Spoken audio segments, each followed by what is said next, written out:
ಸಾರಿಗೆ ನೌಕರರ ಸಂಬಳದ ವಿಚಾರವನ್ನು ಸ್ವಾಯತ್ತ ಸಂಸ್ಥೆಗಳಿಗೆ ಬಿಡಲಾಗಿದೆ. ಅವರ ಹಣಕಾಸಿನ ಪರಿಸ್ಥಿತಿಗೆ ಅನುಗುಣವಾಗಿ ಸಂಬಳಗಳು ನಿಗದಿಯಾಗಲಿದೆ ಎಂದು ಮಂಗಳೂರಿನಲ್ಲಿ ಡಿಸಿಎಂ ಅಶ್ವಥ್ ನಾರಾಯಣ್ ಹೇಳಿದ್ದಾರೆ. ಸುದ್ದಿಗಾರರ ಜೊತೆ ಮಾತನಾಡಿದ ಅವರು, ಸಾರಿಗೆ ನೌಕರರಿಗೆ ಸರ್ಕಾರ ಈಗಾಗಲೇ ಸಾಕಷ್ಟು ಅನುದಾನವನ್ನು ಬಿಡುಗಡೆ ಮಾಡಿದೆ. 1200 ಕೋಟಿ ರೂಪಾಯಿ ಅನುದಾನವನ್ನು ಕೆಎಸ್ಆರ್ಟಿಸಿಗೆ ನೀಡಲಾಗಿದೆ. ಕೋವಿಡ್ ಸಮಯದಲ್ಲಿ ಸಾರಿಗೆ ಸಂಸ್ಥೆಗಳಿಗೆ ತುಂಬಾ ನಷ್ಟವಾಗಿದೆ. ಆದರೆ ಇದರ ನಡುವೆ ಸಾರಿಗೆ ನೌಕರರ ಬೇಡಿಕೆಗಳನ್ನು ಸಂಪೂರ್ಣವಾಗಿ ಈಡೇರಿಸಲು ಸಾಧ್ಯವಾಗುವುದಿಲ್ಲ ಎಂದು ಡಿಸಿಎಂ ಸ್ಪಷ್ಟಪಡಿಸಿದರು. ಇನ್ನು 6ನೇ ವೇತನ ಆಯೋಗದ ಶಿಫಾರಸನ್ನು ಹೊರತುಪಡಿಸಿ ಉಳಿದ 8 ಬೇಡಿಕೆಗಳನ್ನು ಸರ್ಕಾರ ಈಡೇರಿಸಿದೆ ಎಂದರು. ಮುಖ್ಯವಾಗಿ ಸಾರಿಗೆ ನೌಕರರ ಒಂದು ಬೇಡಿಕೆ 6 ಪೇ ಕಮಿಷನನ್ನು ಸಂಬಳ ಕೊಡಬೇಕು ಅಂತ ಅವರ ಒಂದು ಒತ್ತಾಯ ಇದೆ. ಆ ಒತ್ತಾಯವನ್ನು ಸ್ವಾಯತ್ತತೆ ಸಂಸ್ಥೆಗಳಲ್ಲಿ ಆ ಸಂಸ್ಥೆಗಳಿಗೆ ಬಟ್ಟಿರುವಂಥದ್ದು. ಅವರ ಒಂದು ಹಣಕಾಸಿನ ಒಂದು ಪರಿಸ್ಥಿತಿ ಅನುಗುಣವಾಗಿ ಸಂಬಳಗಳನ್ನು ನಿಗದಿ ಆಗುವಂಥದ್ದಿದೆ. ಈ ದಿಕ್ಕಿನಲ್ಲಿ ಈಗಾಗಲೇ ಸರ್ಕಾರ ಸಾಕಷ್ಟು ಅನುದಾನವನ್ನು 1200 ಕೋಟಿ ರೂಪಾಯಿಯನ್ನು ಈಗ ಕೆಎಸ್ಆರ್ಟಿಸಿಗೆ ಕೊಟ್ಟಿರುವಂಥದ್ದಿದೆ.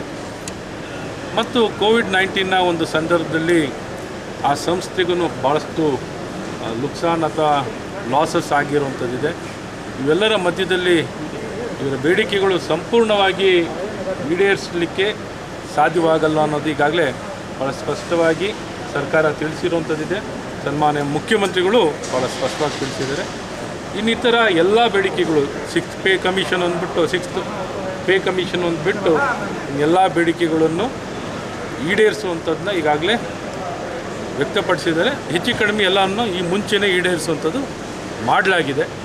ಆದರೆ ಅವ್ರ ಒತ್ತಾಯ ಇನ್ನೂ ಭಾಳಷ್ಟಿದೆ. ಆದರೆ ಇವತ್ತು ಸನ್ಮಾನ್ಯ ಮುಖ್ಯಮಂತ್ರಿಗಳು ಭಾಳ ಸ್ಪಷ್ಟವಾಗಿ ತಿಳಿಸಿದ್ದಾರೆ, ನಾಗರಿಕರಿಗೆ ಇವತ್ತು ಅನಾನುಕೂಲತೆ ಆಗ್ತಿರೋದು ಸರಿಯಲ್ಲ ಮತ್ತು ಅವರ ಒಂದು ಹಿತದಲ್ಲೂ ನೋಡಿಕೊಂಡಾಗ ಸಂಸ್ಥೆಯ ಪರವಾಗಿ ಮಾಡುವಂಥದ್ದಾಗಬೇಕು.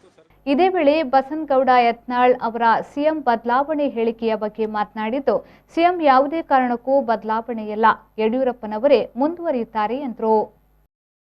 ಈಗಾಗಲೇ ಭಾಳ ಸ್ಪಷ್ಟವಾಗಿ ಅರುಣ್ ಸಿಂಗ್ ಅವರು ಉತ್ತರ ಕೊಟ್ಟಿದ್ದಾರೆ. ಹಾಗಾಗಿ ಅವರು ಉತ್ತರ ಕೊಟ್ಟು ಭಾಳ ಸ್ಪಷ್ಟವಾಗಿ ತಿಳಿಸಿರ್ಬೇಕಾದ್ರೆ ಬೇರೆ ಯಾವುದಕ್ಕೂ ಅವಕಾಶ ಇಲ್ಲ. ಅರುಣ್ ಸಿಂಗ್ ಅವರು 2 ವಿಚಾರದಲ್ಲೂ ಭಾಳ ಸ್ಪಷ್ಟವಾಗಿ ಹೇಳಿದ್ದಾರೆ. ಮತ್ತೊಮ್ಮೆ ನಾನು ಹೇಳುವಂಥ ಅವಕಾಶ ಏನಿಲ್ಲ, ಅವಶ್ಯಕತೆ ಇಲ್ಲ. ಭಾಳ ಸ್ಪಷ್ಟತೆ ಇದೆ. ಸನ್ಮಾನ್ಯ ಮುಖ್ಯಮಂತ್ರಿಗಳಾದಂಥ ಯಡಿಯೂರಪ್ಪನವರೇ ಮುಂದುವರಿತಾರೆ ಅಂತ ಭಾಳ ಸ್ಪಷ್ಟವಾಗಿ ತಿಳಿಸಿದ್ದಾರೆ. ಯಾವುದೇ ರೀತಿಯಿಂದ ಅವಕಾಶ ಇರುವಂಥ ಭಾಳ ಸ್ಪಷ್ಟವಾಗಿ ಈಗಾಗಲೇ ಹೇಳಲಾಗಿದೆ.